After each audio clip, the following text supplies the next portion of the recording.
ಎಲ್ರಿಗೂ ನಮಸ್ಕಾರ. ನಾನು ನಿಮ್ಮ BN ರಾಜು, ಮಾನವ ಹಕ್ಕುಗಳ ಹೋರಾಟ ಸಮಿತಿ ಭದ್ರಾವತಿ. ಎಲ್ರಿಗೂ ನಮಸ್ಕಾರ ಸಾರ್ವಜನಿಕರೇ. ನಿನ್ನೆ ನಾನು ಎಲ್ರಿಗೂ ಏನು ಸಮೀಕ್ಷೆ ನಡೀತಾ ಇದೆ ಆರ್ಥಿಕ, ಶೈಕ್ಷಣಿಕ, ಸಾಮಾಜಿಕ ತಿಳುವಳಿಕೆಗಾಗಿ ಆ ವಿಷಯದಲ್ಲಿ ನಾನು ಕೆಲವು ಮಾತಾಡಿದ್ದೆ. ನಾನಿವತ್ತು ಕೇಂದ್ರ ಮತ್ತು ರಾಜ್ಯ ಸರ್ಕಾರಕ್ಕೆ ಮತ್ತೊಂದು ಮುಖ್ಯ ವಿಚಾರವನ್ನು ಕೇಳ್ತಾ ಇದ್ದೀನಿ. ಈ ಏನು ಆರ್ಥಿಕ, ಶೈಕ್ಷಣಿಕ, ಸಾಮಾಜಿಕ ಮಾಡ್ತಾ ಇದ್ದೀರಿ, ಖಂಡಿತ ಅದು ಸರಿ ಇದೆ. ಅದು ಜನರ ಮನಸ್ಥಿತಿ, ಪರಿಸ್ಥಿತಿಗಳನ್ನ ಅಳಿಲಿಕ್ಕೆ ಒಂದು ಮಾನದಂಡ. ಈಗ ಸ್ವಾತಂತ್ರ್ಯ ಬಂದ ಮೇಲೆ ಕಳೆದ 75 ವರ್ಷಗಳಲ್ಲಿ ಯಾರು ಶಾಸಕರಾಗಿದ್ದೀರಿ, ಯಾರು ಮಂತ್ರಿಗಳಾಗಿದ್ದೀರಿ, ಯಾರು MP ಆಗಿದ್ದೀರಿ, ಯಾರು ಮುಖ್ಯಮಂತ್ರಿ, ಪ್ರಧಾನಮಂತ್ರಿಗಳಾಗಿದ್ದೀರಿ, ತಮ್ಮೆಲ್ಲರಿಗೂ ಕೂಡ ಸರ್ಕಾರ ಸಂಬಳ ಕೊಡ್ತಾ ಇದೆ. ಈಗ ಪ್ರೆಸೆಂಟ್ ಆಗಿ ಒಬ್ರು ಶಾಸಕರಿಗೆ 80,000 ರೂಪಾಯಿ ಸಂಬಳ ಒಂದು ತಿಂಗಳಿಗೆ. ಅದಲ್ದೇ TA, DA ಇವೆಲ್ಲ ಸೇರ್ಕೊಂಡ್ರೆ ಹೆಚ್ಚು ಕಮ್ಮಿ ಒಂದು ತಿಂಗಳಿಗೆ 5 ಲಕ್ಷ ರೂಪಾಯಿವರೆಗೂ ಬರ್ತದೆ ಸರ್ಕಾರದ ಅನೇಕ ಖರ್ಚು ವೆಚ್ಚಗಳು ಒಬ್ರು ಶಾಸಕರಿಗೆ.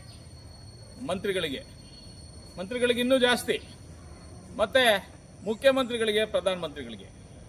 ನಾನು ಸಾರ್ವಜನಿಕರ ಪರವಾಗಿ ಕೇಂದ್ರ ಸರ್ಕಾರದ ಮಾನ್ಯ ಪ್ರಧಾನಮಂತ್ರಿಗಳಿಗೆ, ನರೇಂದ್ರ ಮೋದಿ ಸಾಹೇಬರಿಗೆ, ಹಾಗೇನೆ ರಾಜ್ಯದ ಮುಖ್ಯಮಂತ್ರಿಗಳಾದ ಸಿದ್ದರಾಮಯ್ಯನವರಿಗೆ ಮತ್ತು ದೇಶದಲ್ಲಿರ್ತಕ್ಕಂಥ ಎಲ್ಲ ಮುಖ್ಯಮಂತ್ರಿಗಳಲ್ಲಿ ನಾನು ಮನವಿ ಮಾಡೋದೊಂದು, ತಾವು ಈಗ ರಾಜಕಾರಣಿಗಳ ಆಸ್ತಿಯ ಗಣತಿ ಮಾಡಬೇಕಾಗಿದೆ, ಸಮೀಕ್ಷೆ ಮಾಡಬೇಕು. ಆತನಿಗೆ ಈಗ ಉದಾಹರಣೆಗೆ ಅನೇಕ ಶಾಸಕರು ಏನೂ ಇಲ್ದಂಗೆ ಶಾಸಕರಾಗಿದ್ದಾರೆ. ಇವತ್ತು ಕೋಟ್ಯಾಂತರ ರೂಪಾಯಿ ಆಸ್ತಿಯನ್ನು ಮಾಡಿದ್ದಾರೆ, ಜಮೀನು ಮಾಡಿದ್ದಾರೆ, ಅನೇಕ ಆಸ್ತಿಗಳನ್ನ ಅವರು ಅವ್ರ ಕುಟುಂಬದವರು ಮಾಡ್ಕೊಂಡಿದ್ದಾರೆ. ಈ ಸಮೀಕ್ಷೆ ಆಗಬೇಕು. ಯಾಕೆಂದ್ರೆ 75 ವರ್ಷಗಳಲ್ಲಿ ಎಷ್ಟು ಜನ ಎಷ್ಟು ಆಸ್ತಿನ ಮಾಡಿಕೊಂಡಿದ್ದಾರೆ ತಮ್ಗೆ ಗೊತ್ತಿದೆ. ಉದಾಹರಣೆಗೆ ಸ್ವಾತಂತ್ರ್ಯ ಹೋರಾಟಕ್ಕೆ ಕೋಟ್ಯಾಂತರ ಜನ ತಮ್ಮ ಪ್ರಾಣವನ್ನ ತ್ಯಾಗ ದಾನ ಮಾಡಿ ದೇಶಕ್ಕೆ ಸ್ವಾತಂತ್ರ್ಯ ತಂದಿದ್ದು. ಸುಮ್ಮನೆ ಬಂದಿಲ್ಲ ಸ್ವಾತಂತ್ರ್ಯ. ಅದಾದ್ಮೇಲೆ ಅಂಬೇಡ್ಕರ್ ಸಾಹೇಬರು ತಮ್ಮ ಜೀವವನ್ನೇ ಅಡವಿಟ್ಟು ಸಂವಿಧಾನವನ್ನ ಬರೆದ್ರು. ಅನೇಕ ತಾಯಂದ್ರು ಸ್ವಾತಂತ್ರ್ಯಕ್ಕೆ ಪ್ರಾಣ ಕೊಟ್ರು, ಅವರ ಬಂಗಾರವನ್ನು ಕೊಟ್ರು, ಅವರ ಆಸ್ತಿಯನ್ನು ಕೊಟ್ರು.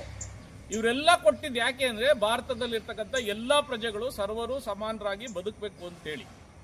ಇವತ್ತೇನಾಗಿದೆ, ಎಲ್ಲ ಪಕ್ಷದ ಕೆಲವರು, ಎಲ್ಲರೂ ಅಂತ ನಾನು ಹೇಳ್ತಿಲ್ಲ, ಈಗ ಉದಾಹರಣೆಗೆ ನಿಮ್ಗೆ ಗೊತ್ತಿರಲಿ, ಕಡೂರಿನ YSV ದತ್ತಾರವರು ಶಾಸಕರು, ಈಗ ಮಾಜಿ ಶಾಸಕರು, ಅವರು ಈಗಲೂ